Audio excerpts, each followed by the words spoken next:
Halo, kembali lagi bersama Klinik Bimbel. Kali ini kita akan membahas materi tentang konsep kimia hijau dalam pembangunan berkelanjutan. Oke, di sini bagian pertama kita akan belajar tentang metode ilmiah dan prinsip dari kimia hijau.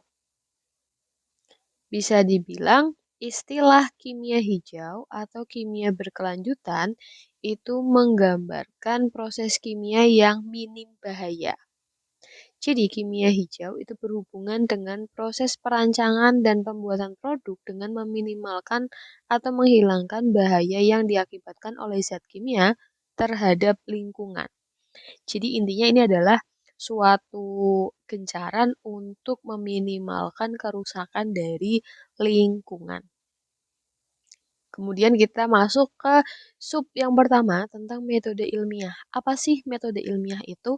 Metode ilmiah itu merupakan prosedur atau cara pemecahan masalah yang dilakukan melalui langkah-langkah yang disusun secara sistematis. Sistematis itu berarti nanti ada tahapannya, gitu ya. Nah, langkah-langkah metode ilmiah itu memiliki karakter.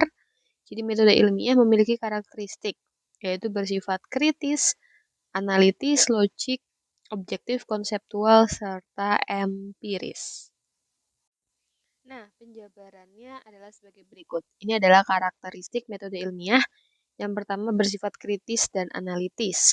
Jadi dia menunjukkan adanya proses yang tepat untuk mengidentifikasi masalah dan memecahkan masalah. Kemudian bersifat logis, di mana dapat memberikan argumentasi ilmiah. Kesimpulan dibuat secara rasional berdasarkan bukti-bukti yang tersedia. Jadi logik ya, bukan awang-awang gitu ibaratnya. Kemudian bersifat objektif, bisa dicontoh oleh ilmuwan lain dalam studi yang sama dengan kondisi yang sama. Jadi bukan subjektif. Kalau subjektif itu ada keberpihakan. Kemudian bersifat konseptual.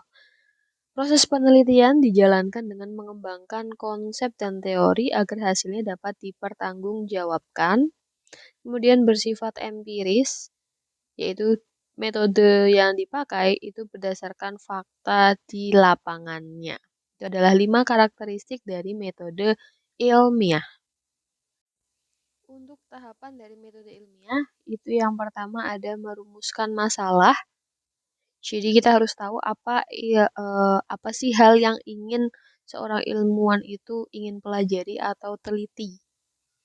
Biasanya kalau rumusan masalah itu bentuknya adalah pertanyaan.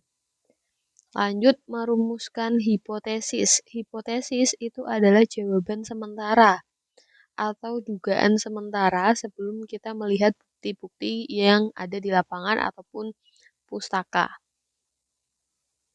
Kemudian ada mengolah dan menganalisis data. Di sini mengolah informasinya bisa kuantitatif atau kualitatif ya, yang diperoleh dari suatu penelitian. Jadi kalau kita mau melakukan penelitian, maka kita memiliki informasi baik itu kuantitatif ataupun kualitatif. Selanjutnya ada mempublikasikan hasil. Mempublikasikan hasil itu dia menuliskan laporannya, hasil penelitiannya. Kemudian di sini ada menyusun kerangka teori, yaitu mengumpulkan informasi berupa fakta atau teori. Kemudian ada penelitian atau eksperimen. Ini tempat atau proses dilakukannya penelitian tersebut. Kemudian ada menarik kesimpulan dari hasil analisis data. Kalau urutannya, rumusan masalah itu yang pertama. Setelah merumuskan masalah, kita masuk ke penyusunan kerangka teori. Kita mencari dasar-dasar teori. Biasanya dari penelitian terdahulu atau dari buku-buku.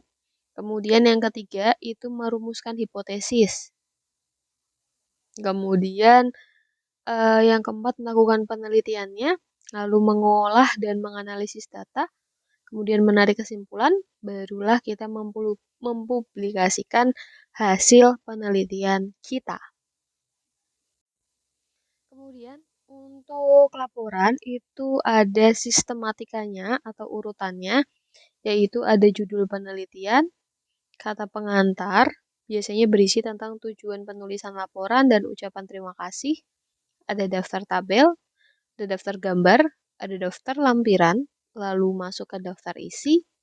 Kemudian ada abstrak. Abstrak itu adalah ringkasan dari keseluruhan isi laporan. Kemudian masuk bab 1 pendahuluan, bab 2 tinjauan pustaka, itu biasanya berisi dari hasil penelitian yang pernah dilakukan sebelumnya ataupun teori-teori yang mendukung penelitian. Lalu ada bab 3 metode penelitian, di situ menjelaskan tentang metode atau cara yang dilakukan untuk memperoleh data penelitiannya. Lalu ada bab 4 hasil dan pembahasan, bab 5 kesimpulan dan saran, lalu ada daftar pustaka, kemudian ada lampiran. Kita bisa simpulkan bahwa metode ilmiah itu merupakan siklus dalam penyusunan suatu teori. Teori yang disusun harus dapat dibuktikan kebenarannya berdasarkan fakta empiris atau pengamatan.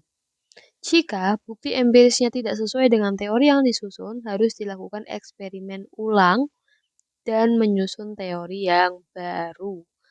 Oke, itu adalah penjelasan tentang metode ilmiah ya pada prinsip kimia hijau. Jadi tadi kita sudah belajar tentang karakteristik metode ilmiah itu sendiri. Kemudian kita juga sudah belajar tahapan metode ilmiah, lalu sistematika dalam penyusunan laporan. Kurang lebih seperti itu. Semoga membantu.